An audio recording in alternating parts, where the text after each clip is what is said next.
Le soleil du matin commençait à peine à se hisser au-dessus de la ligne déchiquetée des collines du Wyoming quand le cri déchira la brume. C'était un cri aigu, brut, humain. Jake Callahan s'arrêta net, un pied dans l'étrier, l'autre sur le sol poussiéreux de sa grange. Un instant, il crut l'avoir imaginé. Puis, le cri retentit, plus proche cette fois, étranglé, comme le son d'un animal en souffrance. Il laissa tomber sa sacoche de sel, attrapa sa Winchester accrochée au mur de la grange et se dirigea d'un pas décidé vers la clôture. L'air était frais, piqué par les premières gelées. Les chevaux levèrent la tête dans le pâturage, mais ne paniquèrent pas. Ils ne sentaient ni loup ni couguar. Les bottes de Jake craquaient sur la terre durcie alors qu'il contournait la grange et la vit, là, attachée à sa clôture. Elle était affalée contre les traverses de bois comme un ballot de linge abandonné.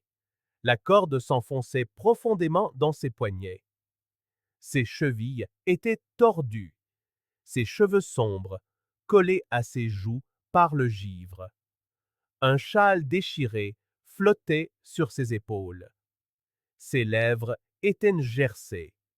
Son visage, à peine plus que celui d'une enfant, était pâle de froid et de peur. Jake s'approcha lentement, le fusil en bandoulière, les mains levées. C'est alors qu'elle bougea. Ses yeux s'ouvrirent brusquement, sauvages et combatifs. « Ne me touchez pas !» hurla-t-elle. Jake s'arrêta. Sa voix se fit basse, calme. « Je ne le ferai pas. Je le jure. » Sa poitrine se soulevait, sa respiration saccadée. Il voyait tout maintenant. Des ecchymoses sur ses bras, anciennes et récentes. Sa robe était déchirée à l'épaule. Du sang tachait l'ourlet. Ce n'était pas un accident. Quelqu'un avait fait ça. Quelqu'un avait voulu la laisser mourir. Jake bougea de nouveau, lentement, prudemment. Il sortit un petit couteau de sa ceinture et s'accroupit. « Je m'appelle Jake Callahan. C'est chez moi, ici. Je ne vous ferai aucun mal. » Elle le dévisagea, les yeux pareils à ceux d'un renard acculé. Pourtant, elle ne tressaillit pas quand il coupa la corde de ses poignets, ni ne parla quand il passa à ses chevilles. Elle l'observait comme si elle s'attendait à la douleur, mais celle-ci ne vint jamais. Lorsque la dernière corde tomba, ses genoux fléchirent. Jake la rattrapa, pas complètement, juste assez pour l'aider à s'asseoir sur le sol, couvert de paille, près de la grange. Il ne la souleva pas, il ne la porta pas à l'intérieur. À la place, il déboutonna la chemise de flanelle usée qu'il portait, la plia et la glissa sous sa tête. Puis, il retira le médaillon d'argent de son cou, simple, ancien, gravé du mot « mère », et le plaça dans le creux de sa paume froide. Un geste, non pas de pitié, mais de mémoire. Ses lèvres s'entr'ouvrirent. Un murmure s'en échappa. « C'est mon père. Il m'a laissé ici. Il a dit que j'étais fini, comme du bétail. » La mâchoire de Jake se serra. Il regarda au-delà d'elle, vers la route. Aucune trace. Pas de chariot en vue. Seulement le silence. Il expira lentement, puis hocha la tête. « Vous n'êtes pas du bétail, » dit-il. « Pas tant que je respirerai. » Puis il se leva, se dirigea vers la grange et revint avec une couverture et une gourde. Elle but, les mains tremblantes, son regard toujours fixé sur lui, comme si elle n'avait pas encore décidé s'il était réel. Il ne lui demanda pas son nom, pas encore. Il s'agenouilla de nouveau, enroula la couverture autour de ses épaules et dit doucement : « Reposez-vous ici pour l'instant. On verra pour le reste après. Elle cligna des yeux, une larme traçant un sillon sur la saleté de sa joue. Jake se releva, recula et s'appuya contre le poteau de la clôture. Au-dessus d'eux, la brume commençait à se lever, et quelque part entre les cordes brisées et la jeune fille brisée, le monde venait de basculer pour tous les deux. Jake la porta jusqu'à la cabane avec autant de précaution que si elle était faite de verre. Il ne dit rien, se contentant de resserrer la couverture de laine autour d'elle et de refermer la porte d'un coup de botte. La cabane était petite, une seule pièce, un poêle et un lit unique niché dans un coin sous la fenêtre. Les murs de bois étaient bruts mais propres. Un feu couvait dans l'âtre, projetant de longues ombres sur le plancher. Il l'installa doucement dans le rocking chair près du poêle, puis traversa la pièce et se mit à bouger sans un mot, craquant une allumette, ajoutant du petit bois, posant la bouilloire sur le feu. Il ajouta des os à moelle et des carottes coupées dans la vieille marmite en fonte, se déplaçant avec la routine silencieuse d'un homme qui n'avait cuisiné que pour lui-même depuis des années. Emma ne disait rien. Elle observait. Ses doigts, toujours tremblants, se crispaient sur la laine. Ses yeux balayaient la pièce, la fenêtre, la porte, le fusil sur le manteau de la cheminée. Son corps était rigide, comme un animal prêt à fuir. Et pourtant, il y avait autre chose dans son regard. Pas encore de la confiance, mais une faim. Pas seulement de nourriture, mais de sécurité, de preuve. Jake travaillait sans se retourner. Il versa de l'eau, remua la marmite, trancha une miche de pain de la veille. L'odeur de bouillon et d'oignon commença à emplir la pièce, se mêlant à la fumée de bois, à la poussière et à la sueur froide. Au bout d'un moment, il s'agenouilla de nouveau à côté d'elle et lui tendit une tasse d'eau. Elle la prit à deux mains, but prudemment, ses lèvres toujours gercées. Il retourna au poêle. Quand la soupe fut prête, il la versa dans un bol en étain, cassa le pain en deux et posa le tout sur la table. Puis, aussi doucement qu'il le put, il lui apporta le bol et s'accroupit une nouvelle fois près de la chaise. Il lui tendit la cuillère.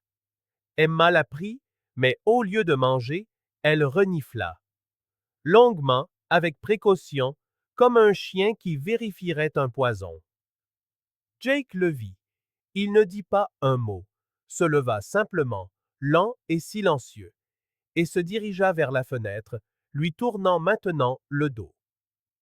Derrière lui, il entendit le son de la cuillère tapant contre le bol. Une pause, une déglutition, puis une autre, puis le bruit du pain raclant la faïence. Quand il se retourna enfin, le bol était à moitié vide. Ses mains tremblaient encore, mais ses yeux ne vagabondaient plus. Il s'agenouilla de nouveau, plus lentement cette fois, plus délibérément. Sa voix était rauque, mais stable. « Pourquoi m'avez-vous aidé ?» Il croisa son regard sans ciller. Puis il attrapa quelque chose derrière le poêle, un vieux livre fin, sa couverture de cuir usée jusqu'à la tranche. Il l'ouvrit, tourna vers une page au milieu, et en fit glisser quelque chose. C'était une fleur, pressée, sèche, fragile. Il la posa sur la table, une petite tige d'astère violet.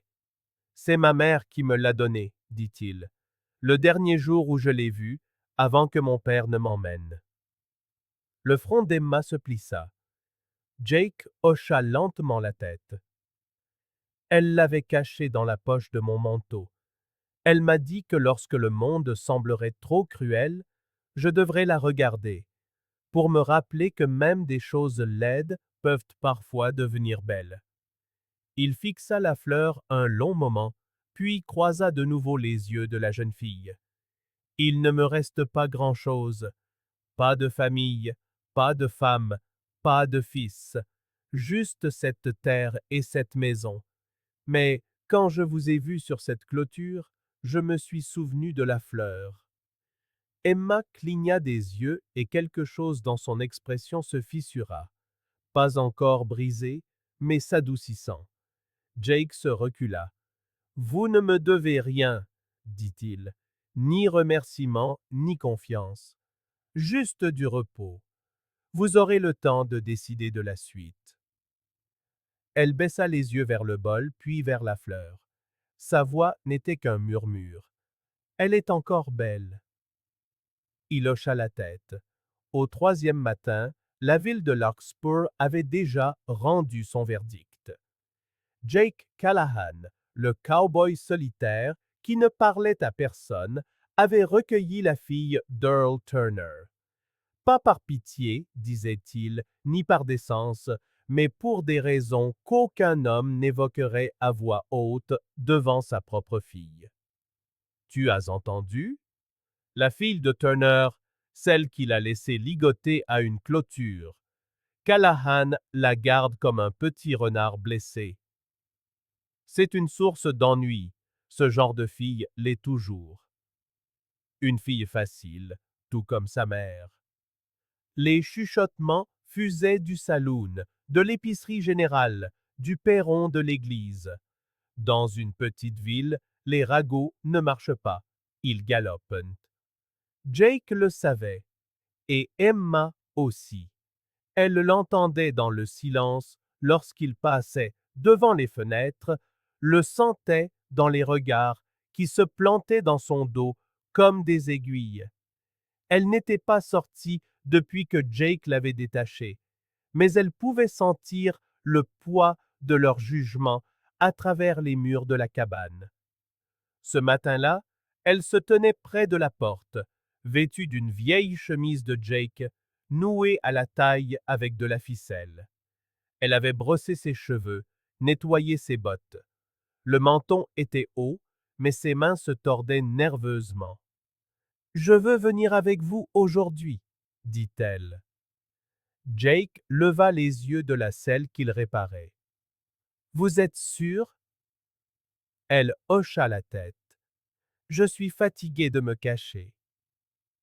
Il ne dit rien, attrapa simplement le chapeau de rechange sur le mur, à large bord et à bande souple, et le posa doucement sur sa tête. Ils entrèrent en ville côte à côte, mais le silence autour d'eux s'épaississait à chaque battement de sabot. Les devantures de magasins se vidèrent. Le forgeron arrêta son marteau en plein élan. Une mère tira son enfant loin de l'abreuvoir, trop vite, trop brusquement. À l'épicerie, Jake mit pied à terre et attacha les rênes. Emma le suivit de près, la tête juste assez baissée pour voir les marches, mais pas pour croiser les regards. Elle était à mi-chemin de l'escalier en bois quand cela arriva. Une voix aiguë brisa le silence. « Eh bien, si je ne suis pas damnée ?» Une vieille femme en noir, Madame Ellery, la veuve à la langue plus acérée que sa canne, leur barra le chemin. Son visage se tordit comme un fruit trop acide. « Tu amènes ta souillure en ville, maintenant ?» Jake s'avança, protégeant légèrement Emma de son épaule. « Nous ne cherchons pas d'ennui. »« Trop tard, » siffla Madame Ellery. « Cette fille devrait pourrir dans une cellule, pas jouer à la ménagère avec un homme seul et sa culpabilité. » Emma ne parla pas, ne bougea pas. Puis vint le coup final. Madame Ellery se pencha, ramassa une motte de terre sèche sur la route et la lança. Elle heurta la botte d'Emma. « Dégage d'ici !» cracha la femme, le venin enroulant ses mots. Jake ne cria pas, ne dégaina pas. Il s'approcha simplement, posa une main douce sur l'épaule d'Emma, la fit se retourner et la raccompagna en bas des marches. Les têtes se tournèrent. Les chuchotements s'élevèrent. Mais Jake ne broncha pas. Ils quittèrent la ville en silence. De retour à la cabane, Jake se dirigea directement vers la grange sans un mot. Emma entra, ferma la porte et resta debout dans la pénombre de la pièce principale. Le feu était éteint. Le plancher craquait sous son poids. Elle alla vers la table d'appoint, ouvrit le tiroir et en sortit un petit miroir fissuré, à peine de la taille de sa paume. Il avait appartenu à la mère de Jake, inutilisé depuis longtemps. Elle le leva jusqu'à son visage. Pour la première fois depuis des jours, elle se vit clairement. Les ecchymoses jaunissaient, la coupure sur sa lèvre guérissait. Ses cheveux, bien que propres, portaient encore la sauvagerie de la survie. Ses yeux, bruns, grands et fatigués, la fixaient comme ceux d'une inconnue. Les larmes vinrent vite, non pas de douleur, mais de la réalisation brutale et aiguë qu'elle ne savait plus qui elle était, ni si la fille dans le miroir valait la peine qu'on se batte pour elle. Le miroir glissa de sa main et tomba sur le sol, face contre terre, intacte. Elle s'effondra à côté, les genoux contre sa poitrine, et laissa les larmes couler sans honte. Dehors, le vent soufflait doucement à travers les blés. À l'intérieur, une fille pleurait à côté d'un reflet qu'elle ne reconnaissait plus. Mais derrière elle, sur la table, reposait toujours la fleur d'astère pressée que Jake lui avait donnée, immobile, intacte, attendant. Le ciel avait viré à un gris d'acier terne en fin d'après-midi. Le genre de couleur qui pousse un homme à surveiller l'horizon sans savoir pourquoi. Jake venait de finir de réparer la dernière section de la clôture quand il les entendit. Des bruits de sabots. Pas un trot nonchalant, pas la visite d'un voisin, non. Cela était dur, délibéré et important. Il ne bougea pas du poteau, ne chercha pas son fusil. Il attendit. Les trois cavaliers apparurent, franchissant la crête de la colline qui bordait sa terre. Le cheval de tête soulevait la poussière avec mépris. L'homme en selle chevauchait sans soin, les rênes lâches, une bouteille de quelque chose de sombre se balançant dans une main. Son chapeau était de travers, sa barbe en désordre, et ses bottes, autrefois cirées, étaient maintenant éraflées comme sa fierté. Jake le reconnut instantanément. Earl Turner, le père d'Emma.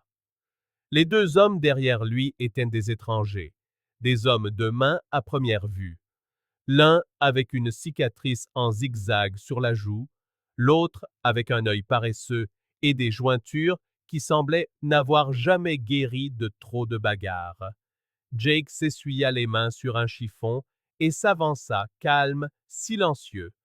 Earl le repéra et leva la bouteille en guise de salut, comme s'ils étaient de vieux amis. Jake Callahan, articula-t-il péniblement, le héros des plaines. J'ai entendu dire que tu jouais les infirmières pour ma petite chatte sauvage. Jake ne sia pas. Que veux-tu, Earl? Les deux autres cavaliers s'écartèrent légèrement, formant un arc nonchalant qui n'était pas tout à fait hostile, mais certainement pas amical. Earl descendit de cheval maladroitement, tituba, puis se stabilisa. Elle est à moi, dit-il. Le sang ne disparaît pas juste parce que tu le dis. Jake ne bougea pas. Elle a cessé d'être à toi à la minute où tu l'as laissée pour morte. Le rire d'Earl était laid, comme des pierres dans un seau. Elle ne vaut pas ce qu'elle m'a coûté. Dette de jeu, nourriture, honte. Cette fille est un poids autour de mon cou depuis le jour de sa naissance. Et la mâchoire de Jake se contracta, mais sa voix resta égale. Je n'ai pas l'habitude d'élever ce qu'un autre homme a jeté.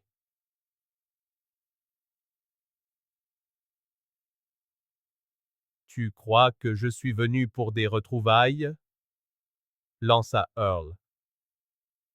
Je suis venu pour clore le chapitre. Elle est une tache sur mon nom.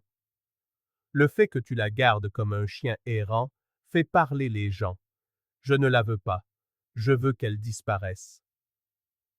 Il fit un pas en avant. Jake ne bougea pas, ne cria pas, ne menaça pas.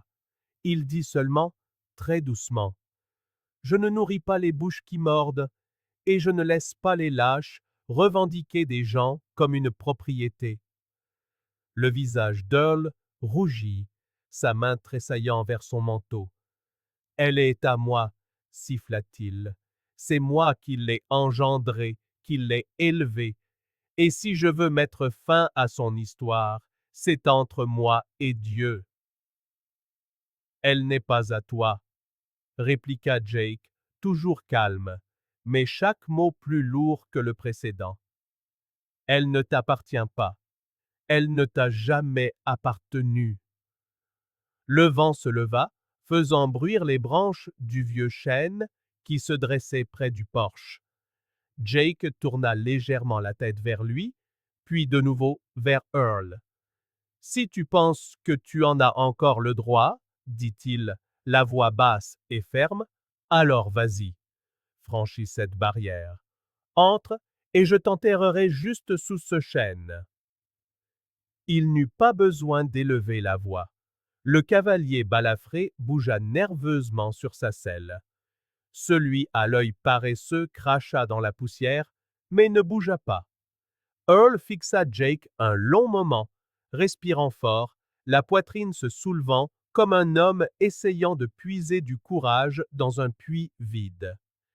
Puis, son regard glissa vers le porche, vers le fusil appuyé contre le cadre de la porte, et vers la fenêtre ouverte de la cabane où une mince silhouette d'Emma était visible derrière le rideau. Jake fit un pas lent en avant. Earl fit 2 pas en arrière. Il se tourna, trébucha jusqu'à son cheval et grimpa en selle avec plus d'effort que de grâce. « Elle ne vaut pas la peine de mourir pour elle, Callahan !» cria-t-il en tirant brusquement sur ses rênes. Jake ne répondit pas, ne hocha pas la tête, ne les regarda même pas partir. Il se retourna simplement, se dirigea vers le porche, prit le fusil et le posa doucement sur ses genoux en s'asseyant sur les marches. À l'intérieur, la respiration d'Emma tremblait. Dehors, les bruits de sabots s'estompèrent. Et quelque part entre le silence et la tempête, 3 hommes s'éloignèrent, emportant le poids de quelque chose de plus lourd qu'une défaite, la honte. La pluie tombait par vagues, martelant le toit de la vieille grange comme des poings sur une porte longtemps ignorée. Des éclairs illuminaient le ciel par intermittence, suivis d'un tonnerre qui roulait bas et profond, comme l'écho d'un chagrin enfoui. À l'intérieur, Jake et Emma étaient assis près du feu, le dos au mur, la grange craquant doucement autour d'eux. Emma serrait le manteau de Jake autour de ses épaules. Il sentait la fumée de bois, le cuir et quelque chose de plus ancien. La solitude peut-être, ou une forme de survie silencieuse.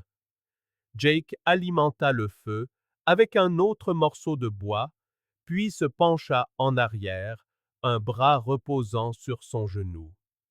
La tempête dehors aurait pu noyer le monde, mais aucun d'eux ne bougeait. Ils restaient assis en silence, ce genre de silence qui sait qu'il ne faut pas brusquer une vérité. Puis Emma parla, sa voix fine mais nette. « J'avais 15 ans la première fois qu'il a essayé de m'échanger. » Jake ne se tourna pas. Il attendit. Il avait perdu une partie de cartes. Il a dit que je pouvais régler la dette. L'autre homme, il m'a examiné comme du bétail à une vente aux enchères. Il a dit que je ferais l'affaire pour la saison, mais il a changé d'avis. Il a dit que j'étais trop maigre, de la marchandise endommagée. Aige, elle ramena ses genoux contre elle, les bras serrés autour. Earl m'a battu après ça. Il a dit que je l'avais embarrassé, que j'étais une malédiction. Il a dit que même la mort ne voudrait pas de moi, parce que le diable n'avait que faire de ce qu'aucun homme ne désirait. Jake retira son chapeau, le posa à côté de lui.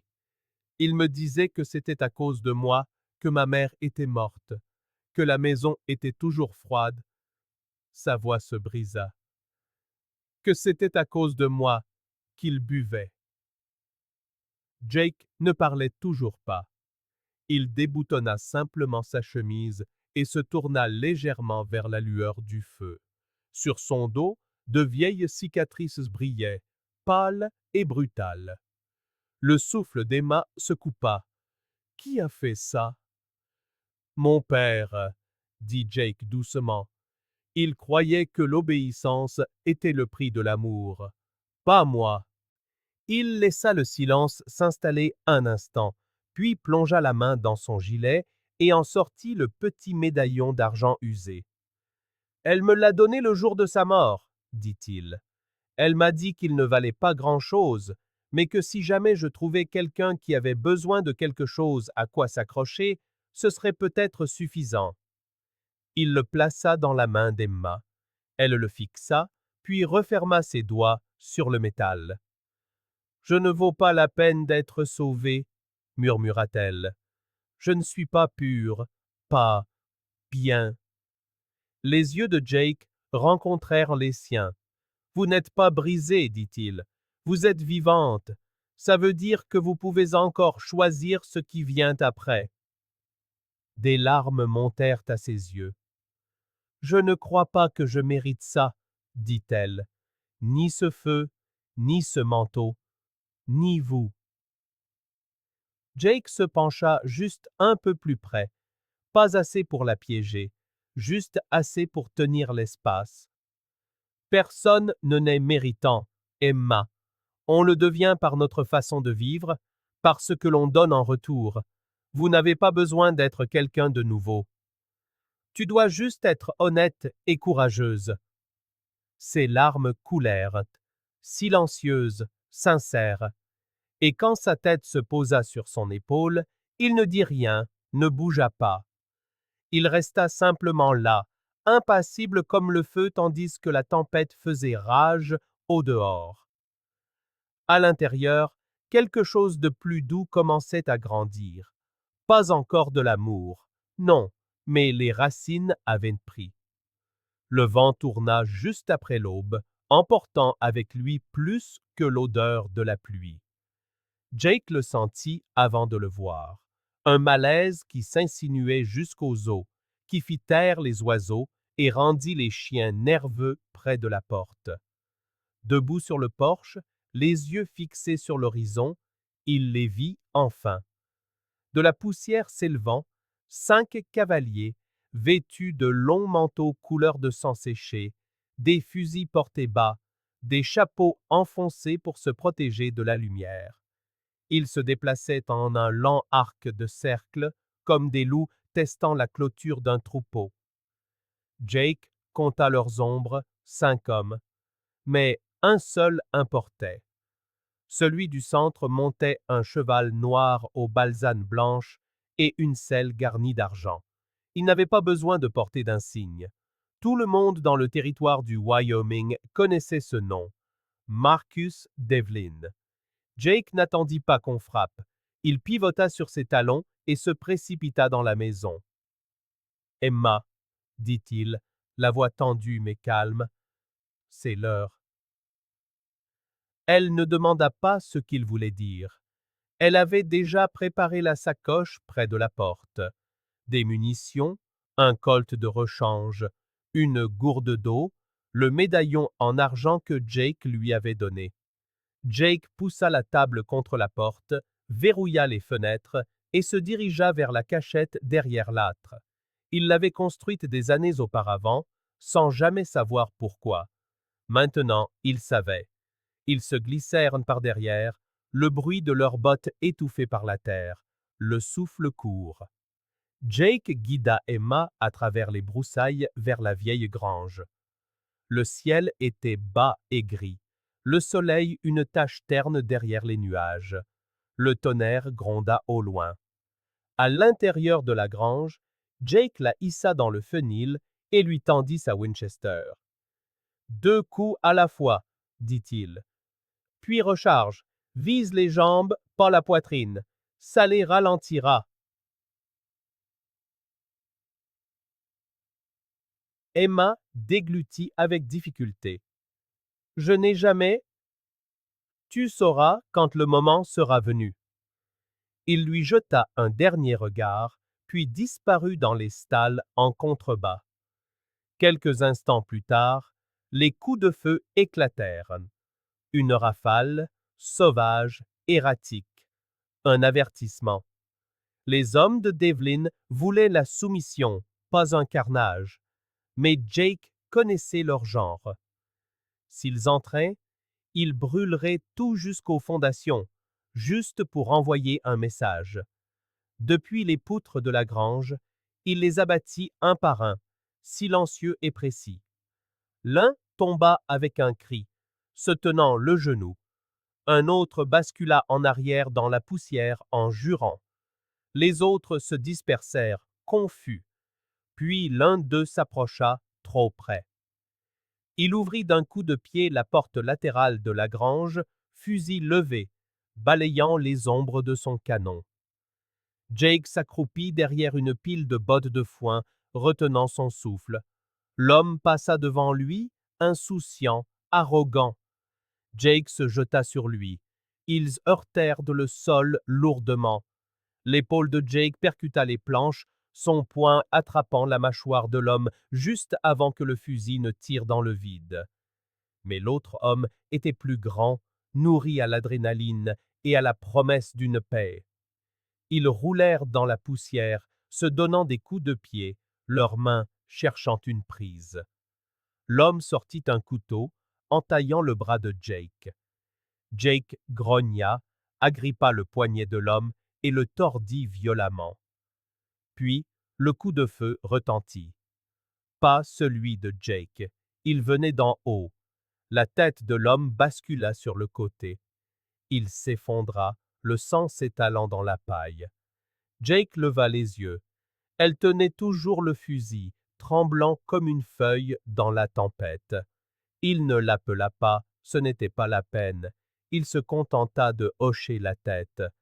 Elle lui rendit son signe. Jake se releva en chancelant, pressant une main sur la coupure à son bras. Dehors, les hommes restants criaient à la retraite. Mais Devlin ne bougeait pas. Il restait immobile sur son cheval, observant la grange comme un homme jaugeant un bâtiment qu'il avait l'intention de posséder. Puis il descendit de cheval, lentement, délibérément, et marcha jusqu'à la clôture. Jake sortit à sa rencontre. Ils se tenaient à 10 pas l'un de l'autre, sans armes dégainées, juste 2 hommes avec trop à perdre. « Elle est à moi », dit Devlin d'un ton neutre. « Une garantie, peu importe où elle a fui ou ce qu'elle vous a raconté, elle m'appartient. » Jake ne sia pas. En échange du bétail, des terres, des contrats, pas des gens. « Ce n'est pas une personne, » ricana Devlin. « C'est ma propriété, et quand quelqu'un me vole, il y a un prix à payer. » La voix de Jake se fit plus basse. « Alors, envoyez votre facture. Mais si vous ou vos hommes vous approchez à nouveau de cette terre, je m'assurerai que la seule chose que vous posséderez sera une concession de 6 pieds sous terre. » Le sourire de Devlin était petit, froid. « Je respecte un homme de conviction, Jake. C'est rare, stupide, mais rare. » Il se retourna, remonta sur son cheval et éleva la voix assez fort pour qu'Emma l'entende. « Ce n'est pas fini. La fille est à moi, et un jour, je viendrai la chercher. » Puis il s'éloigna dans la lumière du matin, ses hommes boitant derrière lui. La poussière de leurs chevaux commençait déjà à retomber. Jake resta seul dans le silence, le sang coulant le long de sa manche. Derrière lui, Emma sortit de la grange. Elle regarda le corps, le fusil toujours serré dans sa main, puis lui. « Je ne voulais pas le tuer, dit-elle. Jake s'approcha, posa une main sur son épaule. « Tu ne l'as pas tué, dit-il. Tu as choisi de vivre. » La pluie se remit à tomber, douce cette fois, presque comme un pardon. Et depuis le porche, le feu à l'intérieur de la cabane brûlait encore. Au milieu du printemps, les meurtrissures de la terre avaient commencé à guérir, tout comme celles sur leur corps. Les trous de balles étaient rebouchés, les clôtures réparées. Le toit de la grange, autrefois affaissé par des années d'intempéries et des mois de chaos, se dressait à nouveau, brillant de clous neufs et de bois frais. Jake reconstruisait en silence, comme il avait toujours vécu, mais cette fois, il n'était pas seul. La plupart du temps, Emma se levait avant l'aube, pieds nus dans la terre, plantant des rangées de carottes, d'oignons et de fleurs sauvages dans le jardin qu'elle avait aménagé derrière la cabane. Elle réparait le poulailler avec du fil de fer et des restes de bois. Elle organisait le garde-manger, balayait les sols et avait même réparé les marches du porche avec un vieux marteau qui semblait trop grand pour ses mains, mais ne lui glissait jamais. Les voisins, qui autrefois traversaient la rue, venaient maintenant avec des outils à la main. Une femme du village apporta des graines. Un vieux fermier aida à creuser des trous pour les poteaux. Personne ne s'excusa pour le silence d'avant, mais Emma n'avait pas besoin de leurs mots. Elle le voyait dans les cadeaux laissés sur le porche. Des œufs frais, un pot de confiture, une pièce de tissu. Il la respectait parce qu'elle avait survécu. Jake parlait peu. Il ne savait pas faire de compliments, pas avec des mots. Mais il répara sa bouilloire préférée quand elle se fissura et s'assura que la porte du jardin s'ouvrait toujours sans effort. Il réparait ses bottes sans qu'on le lui demande, les plaçant près du feu chaque soir, propres et sèches. Mais ce fut le fauteuil qui lui dit tout. Il arriva un soir de début juin. Emma était à l'intérieur, préparant un ragoût, quand elle entendit le léger bruit du bois raclant sur le porche. Elle sortit et vit Jake debout à côté, ne la regardant pas, mais fixant les champs de blé au loin, le dernier soleil de la journée dessinant la courbe de sa mâchoire. Le fauteuil était simple, des pieds solides, un dossier incurvé, des accoudoirs sculptés à la main et polis par des heures de ponçage. Mais c'est la sculpture en haut du dossier qui lui coupa le souffle. Ses initiales, gravées avec soin, petites et parfaites. Emma ne dit rien. Elle s'approcha, s'assit lentement et laissa ses doigts tracer les lettres. Jake continuait de planter un piquet de clôture non loin, sans la regarder, mais il écoutait. « Tu as fait ça pour moi ?» demanda-t-elle doucement. Il haussa les épaules. « Je me suis dit que tu avais besoin d'un endroit où te reposer. » Elle sourit. Le bois était chaud du soleil. La vue s'étendait à l'infini. Un endroit où s'asseoir. Un endroit qui disait « Ta place est ici. » Quelques minutes passèrent. La brise transportait l'odeur de la sauge et de la terre fraîche. Puis Emma dit, presque trop bas, « Si je voulais changer de nom de famille, qu'en penserais-tu » Jake s'arrêta en plein élan, le marteau posé sur le piquet. Il ne se retourna pas. Il sourit. « Pas la peine d'en dire plus. C'est clair comme de l'eau de roche. Alors, je prendrai le tien. » Emma cligna des yeux, puis elle éclata de rire, un rire profond et surpris qui fit s'envoler les oiseaux du toit. Jake jeta enfin un regard par-dessus son épaule. Elle souriait toujours, de ce sourire rare et sincère qui naît dans la poitrine et s'épanouit sur le visage comme un lever de soleil. Jake repoussa son chapeau en arrière et eut un petit rire. Quoi? Demanda-t-il. Rien, dit-elle. C'est juste que personne ne m'avait jamais proposé d'être le mien. Il hocha la tête, sans la regarder tout à fait, mais elle vit le rouge monter à l'arrière de son cou. Ils ne parlèrent pas d'amour, n'échangèrent pas de promesses. Mais cette nuit-là, alors qu'ils étaient assis ensemble sur le porche, Emma dans son fauteuil, Jake taillant quelque chose d'invisible, tout ce qu'ils avaient besoin de se dire avait déjà été dit.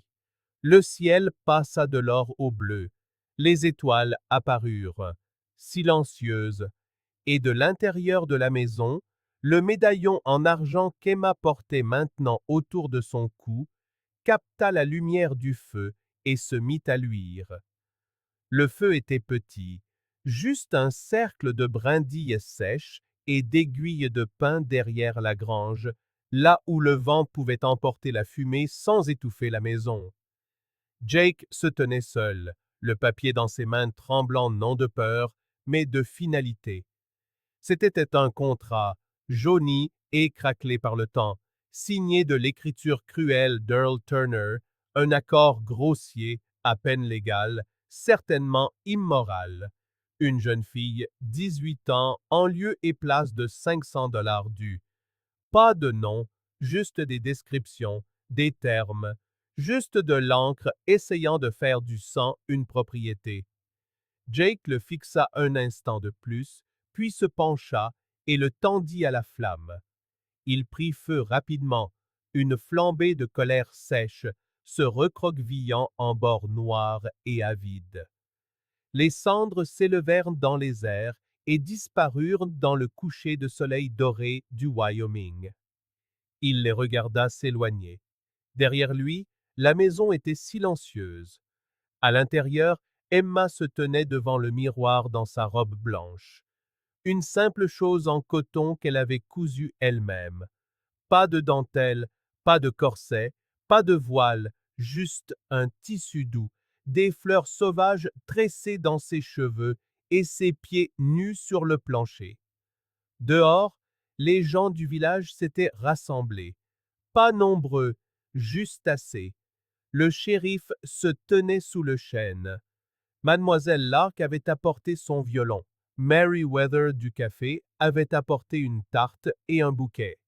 Même le forgeron était venu, les mains récurées pour la première fois depuis des années.